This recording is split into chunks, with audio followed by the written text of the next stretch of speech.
new on Curiosity Stream. I'm James Burke. I'm going to take you on a journey through time. James Burke's visionary series returns, reimagined for our time. Now, this is all uncharted territory. The Washington Post hails Burke as one of the most intriguing minds in the Western world. The New York Times raves he careens from one great moment in history to another. Where do we want to go from here? Experience all new Connections. So what's the next connection? With monthly, annual, and bundled plans, find the one that works for you at CuriosityStream.com. Did you miss your deadline to renew your Medicaid coverage? You can still send your completed annual review form to Healthy Connections Medicaid. You may be assigned to another health plan, but you can ask to come back to First Choice within 60 days of renewed Medicaid eligibility. It's your family. It's your choice. First Choice is the right choice. Renew and choose us. Visit selecthealthofsc.com/renew to learn more.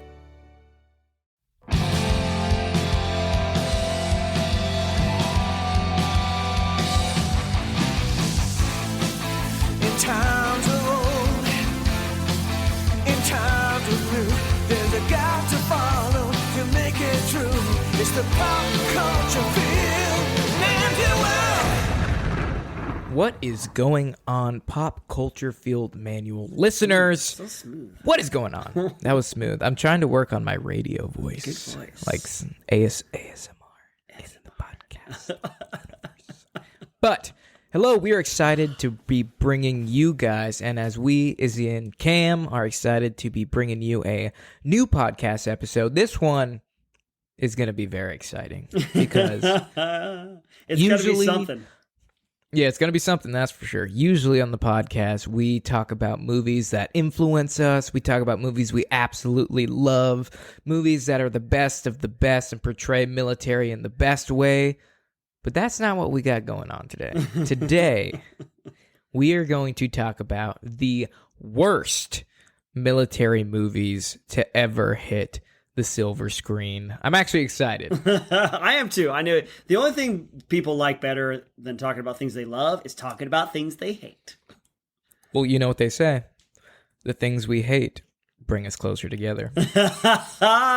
Oh man, that's tragically so true, especially in this day. Yeah, and the age. enemy of my enemy is my friend. That's right. So if we both hate the same thing, we immediately become friends. We have a special bond. Yep. Absolutely. And the movies we've picked for y'all today are no exception to that. There are some, remakes, there are some originals, and there are some train wrecks. So, so I'm excited to just get off into it. Unless you got something to plug. Oh, yeah, we do. Of course. Yeah, as always. Plug it, man, baby. Yeah, as always, Plug folks. it, man. You're not a man, baby. I said plug it, man, comma, baby. Comma, baby. Okay. Whatever that means. Man, baby. Man, child. Man, child. I'll take it as that.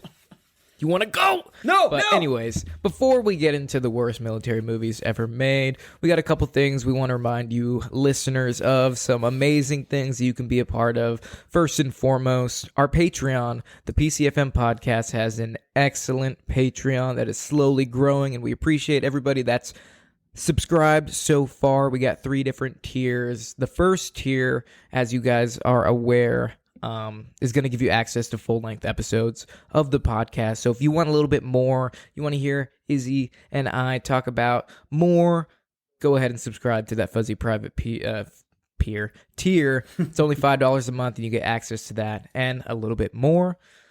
Second tier, Salty Sergeant, get a little bit more. You get a exclusive Patreon podcast episode. So not just one every week, but you get a 5th every month. So that's pretty exciting. Just personally made for our patrons. And then our Lifer tier, which is the best tier, $12 a month, gives you everything I just mentioned, plus a access pass to our monthly live stream movie night where Izzy and I watch a movie of our choice. You guys join us in live, real time, react with us, talk to us, see our reactions. It's a really good time. We really enjoy doing it. Yeah. And we hope, if you guys have taken a part of it so far and you're listening to this podcast, that you guys have fun as well. Also, one thing, Cameron, we should mention is if you don't happen to make it on that day, we do repost it and send a link out to our top tier subscribers so that you can catch it at any time after the live stream date. So Absolutely. Yeah, because we do it on a very specific day. We understand you guys have lives,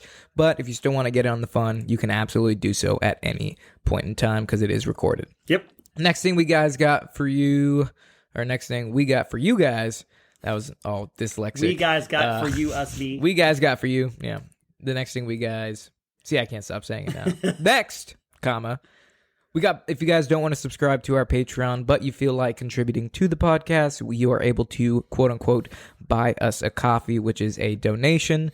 We really appreciate the donations that have given us have been giving to us so far. Much, they really help grow the podcast and keep the wheels turning. So if you don't want to go to Patreon, again, you can also buy us a coffee. We have some awesome merchandise available to you, and fun fact, if you're a Patreon subscriber, you get 20% off, so just more motivation to become a Patreon subscriber. But we got PCFM merchandise for you. We got hoodies, we got shirts, we got mugs, and we have interior pillows with the amazing PCFM grenade on it. So if you want to make your house really pop and you want a conversation starter, get a PCFM interior pillow and tell people that ask what the hell is that on your couch to listen to this podcast. We need to actually, you know what we should do once we make it like super like huge Jocko Willink level is we need to just have actual grenades that we give to our top tier subscribers. We just give out grenades. That would be a good idea. I completely agree with that because everybody should be able to purchase a grenade. That's right. Yeah, you never know when you're going to need it. But that's all the announcements we got for you guys. Without further ado, let's get into it. Let's jump in, So man. worst Just military movies. Worst. We're going to start Just the out worst. with one of, you know what? This is a tragedy because the director, the messaging kind of like, you know, of it all, it has a good message. It's based on a popular board game. Ladies and gentlemen, Battleship from 2012, directed by Peter Byrne, who directed Lone Survivor. Like this guy is pro-military. He's a good director. He's an actor as well. It's got Alexander Skarsgård in it, Liam Neeson, Taylor Kitsch, Rihanna. But A little bit of a strange casting call on Rihanna's part. and out of all the things, you know, Rihanna, something tells me maybe she's like just a huge nerd because like out of all of the Riri? movies that she could have chosen to be a part of to kind of like round out her singing career, this was the one that she chose. Like, I don't know if she's done anything else, Yeah. but Battleship. You know what she else is in? Because, I mean, Rihanna's not known for her acting abilities, but she's also in the comedy This Is the End, but she just plays herself. Yeah, that's easy to do. Yeah, she plays Rihanna. That's what we do on Shipfire. We play ourselves. That's right. Super easy, but like, if you look her up on IMDb, it's kind of weird. You know, it's a weird little. It's very diverse, if you will. Oh yeah.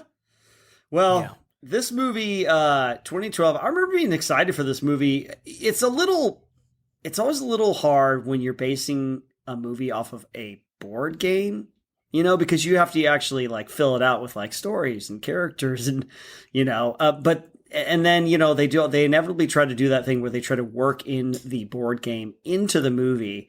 So basically like aliens come to Earth and, you know, and they attack us. Cause I think they end up being like some sort of like, I don't know, like a warrior cast thing. Like they just go around trying to fight people. I don't know if you ever really learn that much about like who the aliens are, what their motivations are. They just came to throw down, and they have these jumping spaceships. Maybe they're in the ocean and they jump around, you know, for some reason.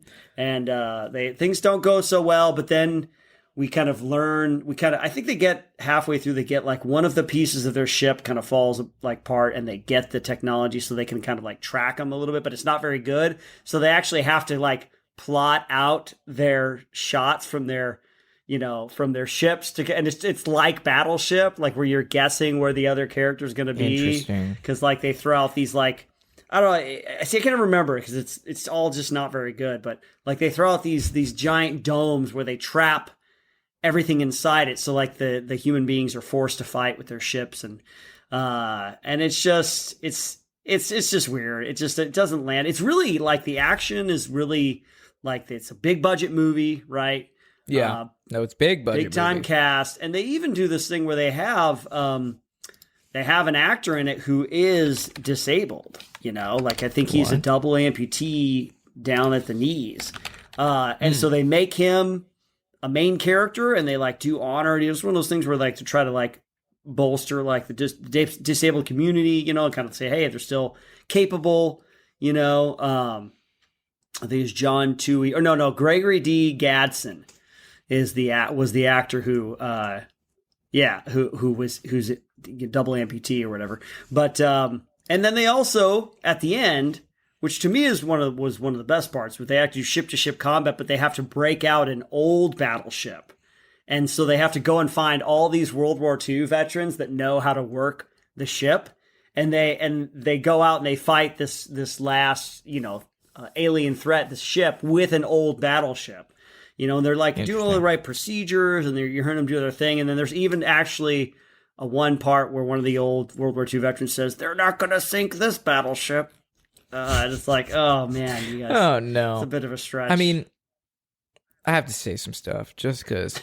I mean, I don't have a lot to say because first and foremost, I have not seen this movie. Oh, Cameron, because don't add it to your list, man. I can't say. I know. I don't think. I think I made a good choice by not watching this movie purely for the fact that I had no appeal to it. The fact that it's based off of a board game that doesn't have that much to it, anyways. You just you guess and you put a piece on it. I mean, I get the premise of like, but I don't think it's a true representation of the board game because, Candyland might have been more of an appropriate board game to write a movie about, because there's a journey there. You go through the end, you go through the different environments. But Battleship is just like, there's not a lot to it. But yeah, I haven't seen it. Rihanna was a risque casting pick, but I feel like they're really trying to broaden their demographics by, she's a very popular artist. So, but I don't see her as like an amazing actress. So that was just a weird call to me. But yeah, there's nothing about that movie that really does the director justice. I'm pretty sure he made Lone Survivor to redeem himself. I think that was a quote. From that movie. He's like, I'm going to get him back with Lone Survivor. Yeah, because he's a good director. He's really Peter Berg's done a lot of great films, and he's obviously a fan of the military.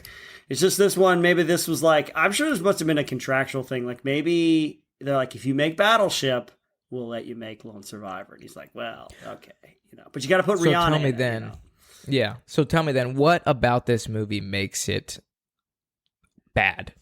This movie is it's there's something about the writing, and forgive me because I'm not a writer, but there's something about the writing and the setup of the characters that is really paper thin. Like the characters are not it's only the most basic of character points, like Taylor Kitsch's character. He's a slacker. And then his brother, this is one of the Skarsgårds, he's in the Navy, and he gets him to join the Navy, but he's kind of a loser, even though he's, he could be really good if he wanted to, Alexander Skarsgård. And then these aliens come, and he has to rise to the occasion, and it's a lot of action, and but it's I think where it falls short is that they must have said, hey, we got to get these things from the board game into the movie. And so they had to kind of build this whole story and premise and whole alien technology around the ability to kind of have this kind of like their plotting points, and they don't know where their enemy is, and they have to say hit and miss. Like they literally do that in the movie, and it's just strains credulity. And, it's Gregory D. Gadsden who he's an actual double amputee. He plays himself essentially in the movie. Nothing against him personally, but Rihanna is not the worst actor in this film. It's him. It's whenever they try to put real military people in there who are not actors by trade, because acting is a skill. It's something you have to learn. It is definitely a skill. Especially in like a serious, like I'm sure in a comedy movie, and not to take away from like comedians that are like, good actors too, like Jack Black. I think Jack Black's a good actor. But anyways, but like not to take away from them saying like making a comedy is easy, but I think it would be easier than creating like acting in a drama. Yeah.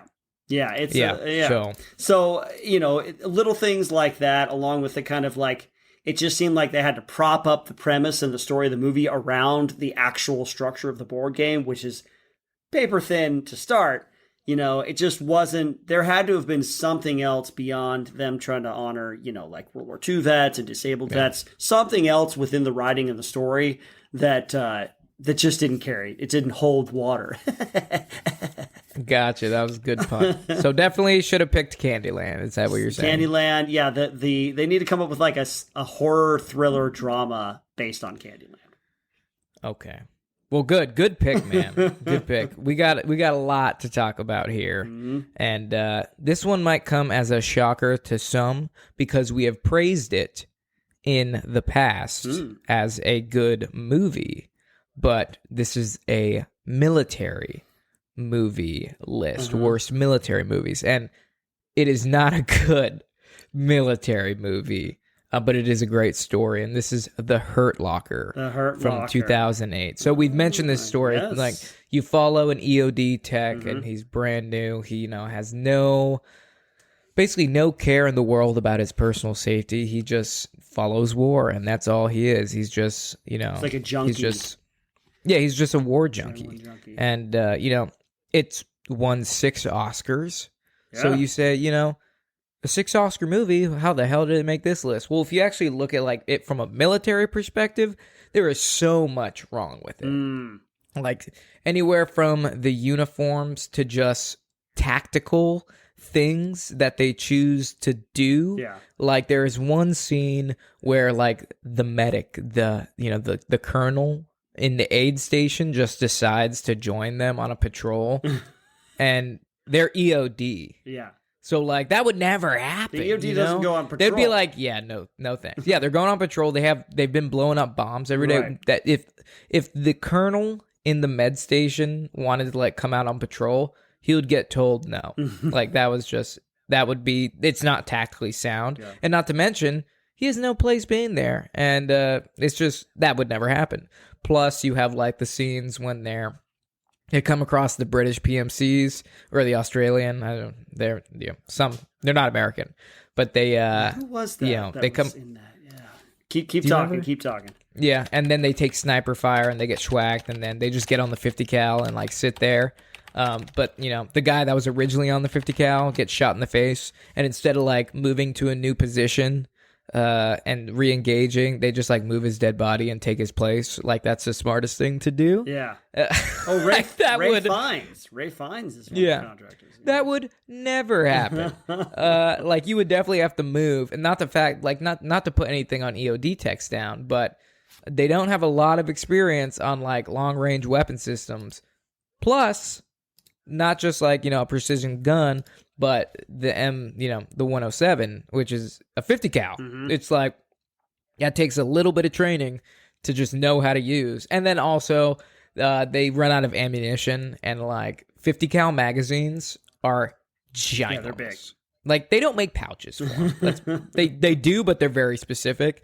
And like they're looking for a magazine, and they're like, check the dead guy, and he just conveniently has like a 50 cal magazine on his person. Because we all carry that was the same kind of ammunition for something like that. Yeah. Yeah, because I mean they took the 50 cal out as like their quote unquote specialized weapon. Like some dude just wasn't carrying it around, so there would be no way in hell he would just have a random 50 cal mag on him. Like it would be in the box. Like, let's be real. So, like, that's what I'm saying when it comes to the movie that makes it a terrible military movie. Gotcha. It's an amazing story. Right. There's amazing characters. It's just when you look at it from the military side, you're like, oh, that's not. Because I watched it in preparation for when we did our wars representations of different conflicts. Oh, okay. I rewatched it episode. I rewatched it, and it was just...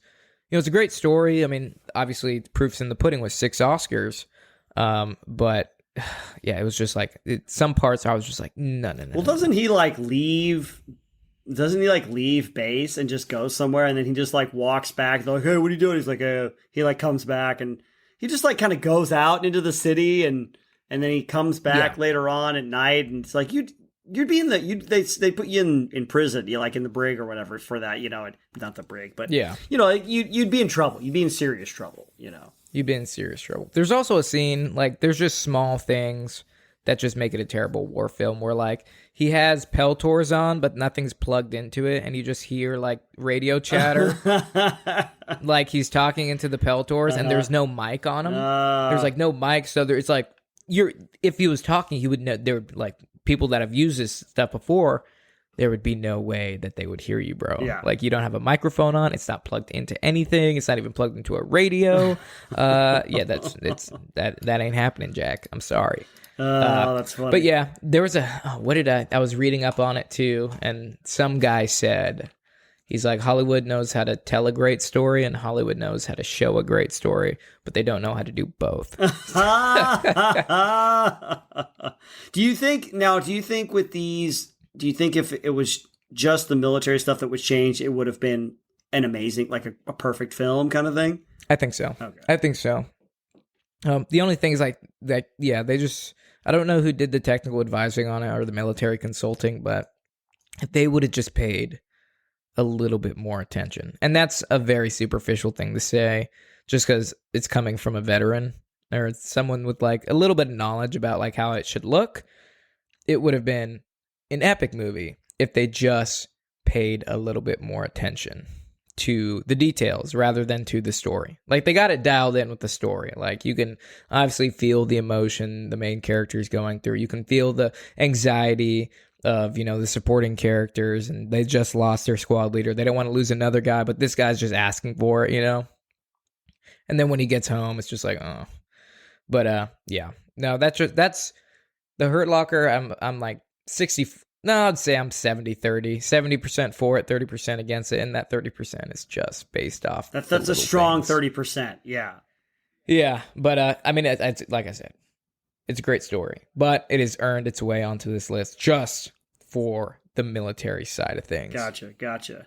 Well, let's do this one. We'll kind of jump around a little bit. I'm going to talk about this one because it is an abomination. It should never have been made because it's a remake of a good film that I grew up watching, that I'm a fan of. Great pick. Red Dawn, but the 2012 Chris Hemsworth Red Dawn. I'm very lucky because I saw this. I didn't have to pay to see this. I used to have a roommate who worked for the companies that would do like the previews for the movies. Like they do test audiences, and he got me into this one. And so I don't remember if I knew it was Red Dawn or not, but I don't think I even knew that they had done this, that they had made a Red Dawn remake until I went to go see it at the preview. But you just can't do that, man. Because Red Dawn, first of all, it comes from a certain time period where it was the Cold War, right? There was nuclear tension, communism. That was kind of the atmosphere, you know. And so the idea of like an invasion, you know, wasn't too far beyond the pale. It was kind of like this kind of fear, right? So it was taking that fear. Yeah. And then also there was this really brutal, grim take on like innocence lost. Like these high school kids, their nation is invaded, they lose their innocence, they have to become freedom fighters, and most of them die, you know? And then there's, so it's like a really kind of sad take. It was a dark movie. And then Red Dawn takes kind of all the soul out of it and kind of takes it out of its original context and be like, what if North Korea invaded the Pacific Northwest and Chris Hemsworth had to fight them off, you know? Chris Hemsworth is back from the Marine Corps. Yeah, and he's got a little brother, and they have to, and so it's basically just an action movie, right? They take kind of all the heart out of it. Everything gets done with like, there's like a montage where they train, where Chris Hemsworth is training everybody because he's the Marine who just got back from deployment. The only good part. New on Curiosity Stream. I'm James Burke. I'm going to take you on a journey through time. James Burke's visionary series returns, reimagined for our time. Now, this is all uncharted territory. The Washington Post hails Burke as one of the most intriguing minds in the Western world. The New York Times raves he careens from one great moment in history to another. Where do we want to go from here? Experience all new connections. So what's the next connection? With monthly, annual, and bundled plans, find the one that works for you at CuriosityStream.com. Fargo, the new virtual assistant from Wells Fargo, makes banking faster and easier. Like this. Fargo, what's my checking account routing number? And this. Fargo, turn off my debit card. And this. Fargo, what did I spend on groceries last month? And that's just the beginning. Do you, Fargo? You can. In the Wells Fargo mobile app. Learn more at wellsfargo.com/getfargo. Terms and conditions apply. Your mobile carrier's availability and message and data rates may apply. Wells Fargo Bank, N.A., member FDIC. In the movie is when, in the original 1980s version, they have like this internment camp where all the townspeople who resisted are put there. And, you know, the sons, the two main characters, their father's there. So they go up and they come up to the fence line to meet him, to say hi. Yeah. And it's this really sad scene where he's like, you guys, I don't want you to cry anymore. You know, you're men now. You have to take care of yourselves. And I don't ever want you to think about me again. You never come back here. You know, and then as they're walking away, he's like yelling, he's like, avenge me, avenge me. You know, it's this really kind of just grim scene, but really well done. And in the 2012 version, there's like something sort of similar where basically their father is a police officer. He's a sheriff, and the North Korean commander, they know that they're kind of out hiding somewhere. So he takes the father to go and kind of convince them. So he gives him a bullhorn, and the father's like, listen, son, I've been told to come out here and tell you to come in. And then he kind of goes off screen. He's like, but I don't want you to come in. I want you guys to fight. And don't you ever, you know, you guys get these sons of, you know, and then their father gets killed by the North Korean leader. And one of the sons wants to get out there, but he's like, no, they hold him back. So Josh Peck. Yeah, Josh Peck. There you go. So that's like, that raises the needle a little bit for me, but only momentarily. And after that, it's basically just a kind of a cheesy, soulless, badly written action movie. You know what I mean? It's typical, like, you know, the stakes aren't, nobody else is going to die, you know, because everyone's very pretty and well cast, you know. Yeah, everyone's very pretty. And one thing I will give them, actually, and this is obviously before Chris Hemsworth became like the super top A-list actor that he is today, because I think they actually filmed it in Michigan before he got super huge, maybe even before Thor. I don't know. You guys can tell me out there. Tell me, come on Instagram and DM me. But they held off on releasing it until like maybe after Thor had come out. So spoilers, his character gets like shot like out of nowhere towards the end. He just gets domed in the head, and his younger brother has to like escape with everybody, and then they become freedom fighters, you know. It's just there's like a I think they turned like a Toyota 4Runner into like a technical. They got like a Gatling gun on it at the end. It's just kind of cheesy. So please, just how these kids get a Gatling gun. Yeah, you know? It just don't. It's like, at least in the original, they're scavengers. Like, all the weapons they got are like scavenged from the people they're fighting. Right, There's AKs no way that North Korea has like, they don't have this equipment. There's no way. North Korea sucks. Yeah, North Korea is never going to invade the United States. The day that North Korea invades the United States is the day after everyone in the United States has just dropped dead from some mysterious disease, you know, because that's the only way that it will ever happen. You kidding me? Especially in the Pacific Northwest. No way. There's no way. You have First Special Forces Group. You have Second Rated. You got Battalion. You got Lewis McChord right there. Yeah, Fort Lewis plus a Navy base plus, you know, Yakima training. Like, it would never go down like that, son. Like, they would get schwacked before they would even get close. Yep. But yeah, good pick, man. Yeah, the remake, it kind of is disrespectful to the original, because you can never beat the original. Do they even do the quote in the remake? Wolverines? Yeah. No, of course, they do that one. Do they do the quote, though? Wait, which one's all that hate's going to burn your heart up, burn you up? No, burn you up, son. I don't think so. Yeah, they don't even have like the pilot. There's they no don't have the there's no Powers Booth. They come across character. like two. Sorry, we're just getting hyped up right now, talking over each other. No, it's Jeffrey Dean Morgan and a couple other dudes come in. They're Marine Force Recon. They come in and they kind of do like a joint operation to like capture something or blow something up. I forget what, but you know, that is not like, nobody died, you know, like they're all fine. It's Jeffrey Dean Morgan, you know, he's not going to die because they're not going to do that in a big budget movie, you know. But yeah, his contract would never let that happen. Exactly. So they do meet some military dudes, but it's not like Powers Booth, you know, with that. It's just it's dark, man. It's if you're gonna make something like that, don't call it Red Dawn, because you're basically took all of the elements that made the 1980s Red Dawn what it was, and you're hollowing it out, and you're just keeping the basic premise and updating the technology and the actors, Yeah. Not even worth it, in my opinion. Moving on, because we're running out of time. Yeah. I know there's one more movie I definitely want to talk about, but do you have any? No, man, I want you to talk about this because I have something to say about it, but Yeah. But I never bothered to watch it because I wasn't a fan of Brian De Palma a lot recently in the first place. He's made some great films in the past, but I had no desire to see it. But I do have a personal connection to it. So go ahead and tell me what it is. Okay. Tell them what it is. So first and foremost, this movie is called Redacted. It came out in 2007, and I absolutely regret wasting $2.99 renting this. It is bad. News bears, man. First of all, basically the plot of it is they take a bunch of media coverage. It's basically a soldier who says this like 17 times in the movie. Oh, I'm just trying to get into film school, man. So this is my end into getting into film school. So it's like a private first class. His name is, I think it's Salazar.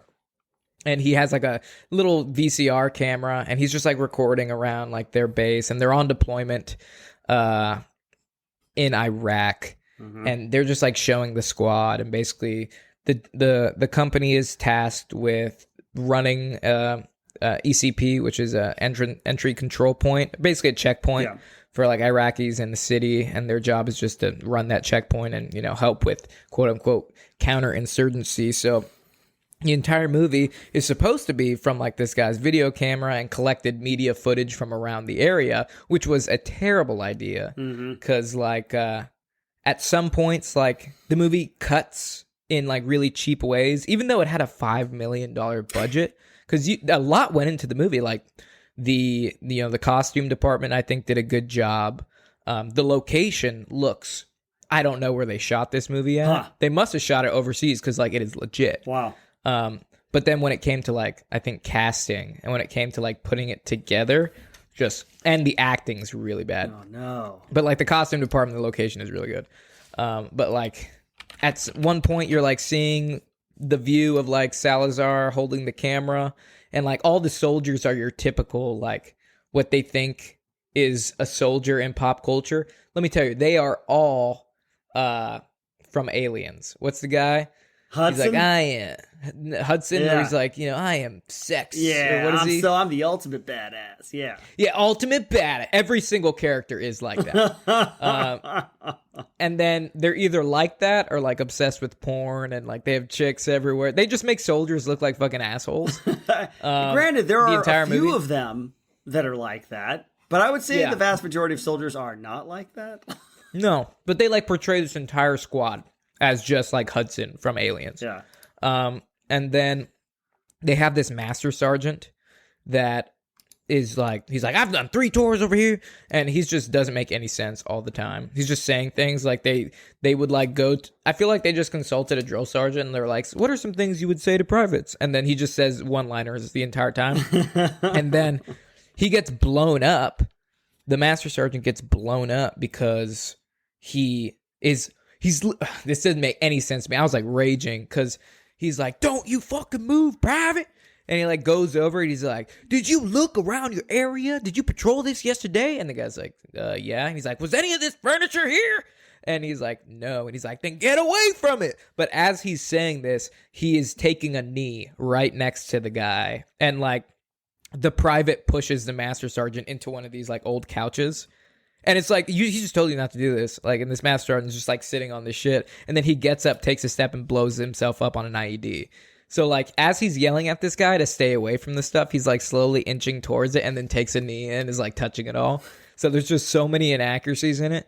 And then, what else about this movie just fucking... Oh yeah, there's a scene where they do like a hit on a house, but press, like media press, is attached to them, and like as they're going through the house, the lady's like following a soldier and asking him questions like, what is this evidence? And he's like, and it's like one of the dumb guys who's also inaccurate because he is so fat. He is so big, and he shouldn't be there. And he's like, this is evidence. She's like, what makes it evidence? He's like, it's Iraqi. And she's like, that is actually Arabic. And he's like, yeah, it's Arabic. She's like, how do you know it's evidence? Because, it's important. It's in this house. It's going to help us get this guy. And they're like, can you read Arabic? And he's like, no, well, there's a guy. And it's like, who let this press guy or lady, who attached them to this? Like, she would never be there ever.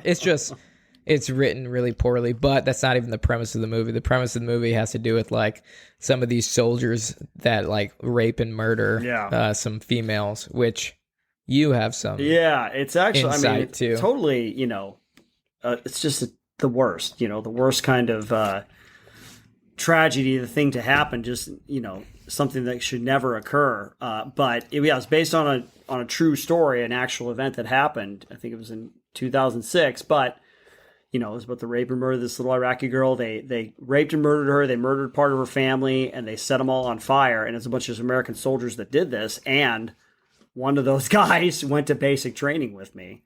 I remember, that's ridiculous, dude. Yeah, I remember. Yeah, I heard about it after the fact, and I kind of, I don't know how I investigated or looked at, but yeah, I was like, I think his name was Steve Green. That I was like, oh, that's the guy. I'm like, wait a second. That guy was in my basic training, and he was a weirdo, ridiculous. And he was in the weird weirdo that nobody liked him, and he was very antisocial, and so it's one of those tragic things where obviously you don't ever think anybody's going to do something like that, but then when it does happen, you're like, gosh, why am I not surprised? Because that guy, if anybody was going to go off the hand, and thankfully that guy's roasting in hell now. I think he killed himself or whatever, but crazy, and I'm not a big fan of like the overall narrative of like everybody in the army is just like this. Like everybody in the army is just a dirtbag. Everybody in the army is just degenerate and stuff. But like there are soldiers that are like that. But by and large, people we're just regular people. Any organization where you get a lot of people, some are going to be good, some are going to be bad. But the organization itself, I think, still has integrity and honor. Yeah. So this to me falls under the category of like, this is the story that we want to tell, because this is some, deep down inside, I think some people just think like, oh yeah, this is just how soldiers are, and then, no, it's a terrible event that they made a terrible movie about. Yeah. Like it's terrible event, terrible movie. It is ending on a good note. We'll make this our last one, but like it was painful to watch. Every scene you were sitting there going like, what is happening? It is literally painful to watch. The dialogue's painful. You have no idea what's going on. The acting's painful. It's just a terrible movie. Redacted, 2007. Don't waste your time.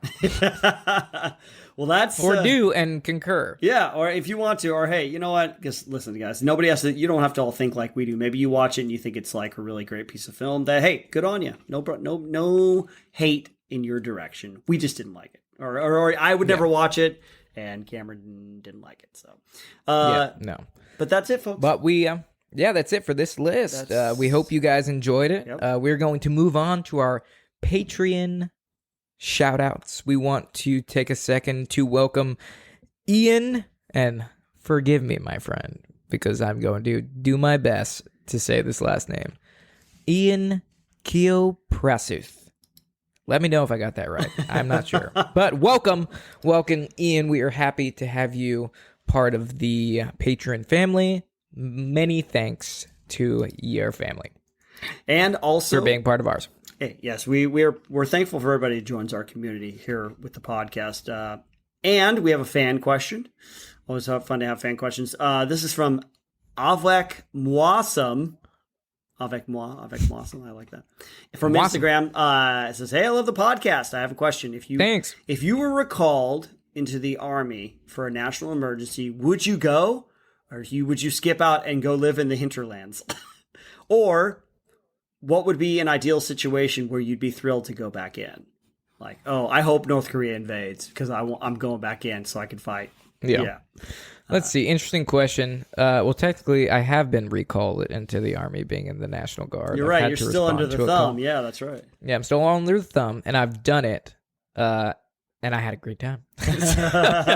But, let's see, the ideal situation. So, yes, I guess to answer the first part of the question, I would go. Absolutely. Yeah, if there was some, like, external threat or whatever, but if it was, like, some sort of, like, let's say, like, the United States government just, like, starts like rounding up its own COVID citizens. vaccinations. Yeah, like, it's like, we need extra hands, to round up people who haven't been vaccinated. Like, I don't think I can hang with that. You're going to tell them to kick rocks. I mean, I know what happens when I don't show up to drill. Nothing. Yeah. Yeah, I wouldn't do it. But if it was like, a near and peer threat that threatened the lives of, Americans, absolutely in a heartbeat, I'd be over there. I'd like to, like white on rice. Ideal situation is that you say North Korea invades. If we ever did anything like back in Afghanistan, I think I would love to try. That was my biggest regret in the military. Yeah, I never went to Afghanistan either. My unit was going as I was out processing. Yeah, saying we were supposed to go to Afghanistan, but then 2 minutes before we shipped off or had to ship, it got given to another company. So that's when I chose to get out. But yeah, that was Afghanistan land was the place I missed out on. So I would love to go back and really kick it to those fucking Taliban motherfuckers. But that would be my choice. Hopefully that answers your question. Good question. All right, folks. Now it is time for the game. And once again, I am the game master for this one. Cameron, game master is you. Cameron, this is a simple premise. This one's called Best or Worst Teammate Ever. In this one, I'm just going to give you a character name from a movie. And I might give you the series that the character's from just to kind of give you a little bit of a direction. But I'm just going to give you the character name. And then you have to tell me if they would make a good teammate or a bad teammate based on how the character is in the series. And I'll give you a warm-up question if you're confused. Okay. So warm-up question is Captain Price from the Call of Duty game series. Great teammate. What do you think? I think he's just the daddy, Big Daddy Price, just leading you along. Wait, the way. I'm sorry. I think I misunderstood. No. Can you explain the? No, yeah, I think he's a great teammate. Yeah, I think so too. So that's that. You have to say if they'd be a good teammate or a bad teammate and why. Right. So. Why? Oh yeah, because he is big. Oh, the why? Yeah, because he's Big Mac Daddy on campus. He's been doing this a lot, and he's very proficient in what he does. Yeah. Now, just so you know, this is 50-50. There are correct and incorrect answers. It's either going to go good guy or bad guy kind of thing. So I got you. So we'll go to the first one. You get the first one right, the warm-up right. Ethan Hunt from the Mission Impossible series. Ethan Hunt from the Mission Impossible series. Good teammate or bad teammate? Well, this is great because I don't even know who that is. I'm gonna go ahead and say he is just because it's Mission Impossible. Yeah. That he is a bad teammate he double crosses. Okay. You think so? You think Tom Cruise would double cross you, the main character of the Mission Impossible series? Oh my god. Okay. See, See, I guess I'll get. I thought you might have. I'm going to assume I got this one. And that would, yeah. Well, I would say so. I put him as a good guy because he's the main character from the series, So, I guess if you live in a certain world, it's open to interpretation depending on the kind of person you are.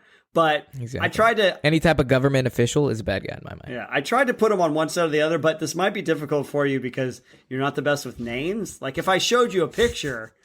Or whatever. Yeah. You'd be like, oh, yeah. We're going to try, though. Right. I'm going to try my best. Right. You know this. I like your hard-charging attitude, Cameron. All right, let's go number 2. You should get this one. Carter Burke from Aliens. Carter Burke. Burke. Is this the chief, right? Burke. You tell me. Okay, I've heard you talk about aliens so much, but I'm terrible with names. I think Burke is our brother in charge, right? He is the Sergeant Burke. I think. I'm going to go ahead and say if I'm thinking of the character correctly, he's a hard charger, but then he kind of cowards out and then he redeems himself. I'm going to say he's a good teammate. You are incorrect. You're thinking of Hudson. Bill Paxton's character. This is the guy who sells them out, the one that tries to get them impregnated, really? And then he tries to get away, and then the alien bites him at the end. So he's Burke, Carter J. He's the one that basically sent them out there in the first place to find the alien. I got you. And then he tries to get Newt and Ripley impregnated with the facehuggers. Yeah. So he's a bad guy. Not a good teammate. He's a bad guy. Not a good teammate. On to the next one. Hudson, would you consider Hudson a good teammate? I think Hudson would be a good teammate because he starts out a coward, but then he really nuts up at the end. He goes full on, and even though he gets killed or taken down, he gives a good last stand. Like his last stand is one of my favorite moments in movie history. So good. But Bill Paxton, rip Bill Paxton. All right, next one, the Sarge from Doom 2005. the Sarge. Yeah, the Sarge. From Dune 2005. Do you remember the 2005 movie? Yeah. Oh, Dwayne The Rock Johnson's character. Yeah? No, you can't tell me until the end. He is not a good teammate because he obviously, you fight him in the movie. He tries to kill you. That is correct. He's a bad guy. Yeah, he turns evil in the end. He starts off. I liked nothing about that movie, but I did like the fact that they made him turn evil because he's normally a good guy. So yeah. So I appreciated that they did that. So. Okay, well at least I got that one. Hell, good for you, man. Okay, let's do a couple more. I'm gonna give you an easy one. Severus Snape. Severus Snape, Harry Potter series. Severus Snape. Okay, finally one I know good about.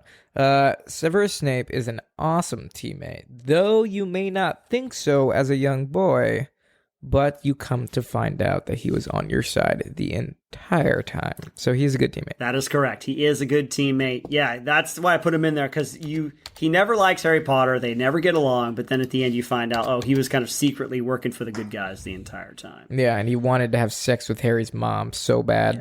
Yep. There you go. Yeah. All right, let's do a couple more. I'm going to give you a hard one because I'm just going to give you the name and the franchise. You have to tell me if you remember. Okay. Sophia from John Wick 3.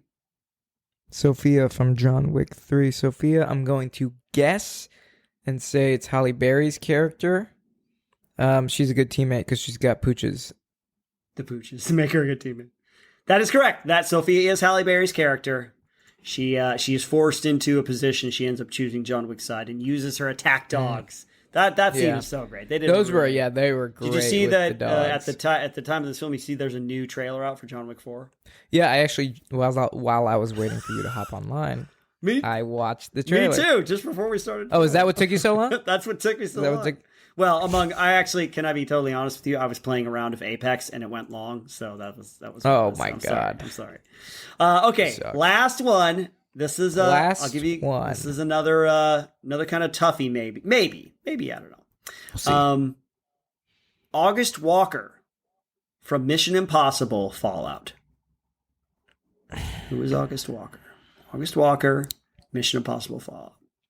I haven't seen Mission Impossible. You haven't seen Fallout? It's no quite possibly the best one yet.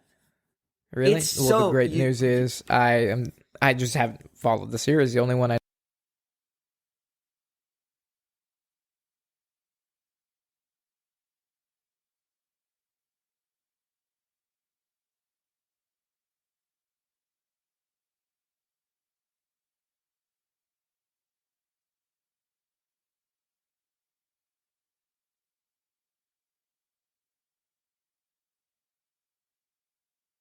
I hit, that might be. Women a thing, tend to but mature still, faster than men, I guess. Maybe it's weird. It is a little weird. It is weird. I loved Henry Cavill. He was my man crush, but that really kind of. I was like, "What are you doing, Hen? What are you doing, Henry? Whatever you want. Apparently, he's on top of the world, man. Play Superman. You think you get away with pedophilia? I guess maybe she thinks he's a Superman. That's it, Cameron. That's the game. Good job, man. You did better than I thought you would. Thanks, dude. I did better than I thought I was doing. Very creative games lately. Oh, thanks, bro. Right? Thanks, bro. Yeah, I appreciate that. Hats off to you, sir. Well, folks, that is all we got. We hope you enjoyed this episode of the worst military movies ever made. If you have any ones we may have missed, or you just want to share your personal opinion, go ahead and send us a message on Instagram Yes. at PCFM Podcast. Or if you are one of our patrons, first of all, you made it to the end and you're listening to this because you are one of our patrons. Send us a message on Patreon. Awesome. Hope you guys enjoyed this episode. Izzy? Key music.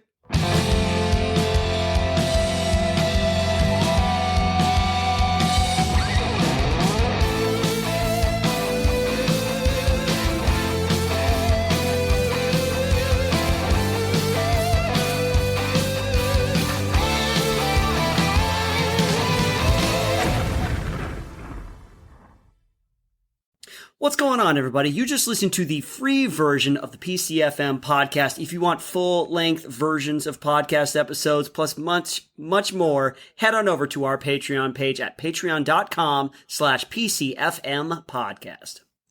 That is right, Israel. If you want access to this full episode, you have to subscribe to the Fuzzy Private tier, which is our cheapest tier on Patreon at $5 a month. But if you are interested in a little bit more, we also have the Salty Sergeant tier at $8 a month and the Lifer tier at $12 a month. So hopefully we will see you there, PCFM family. Cue music.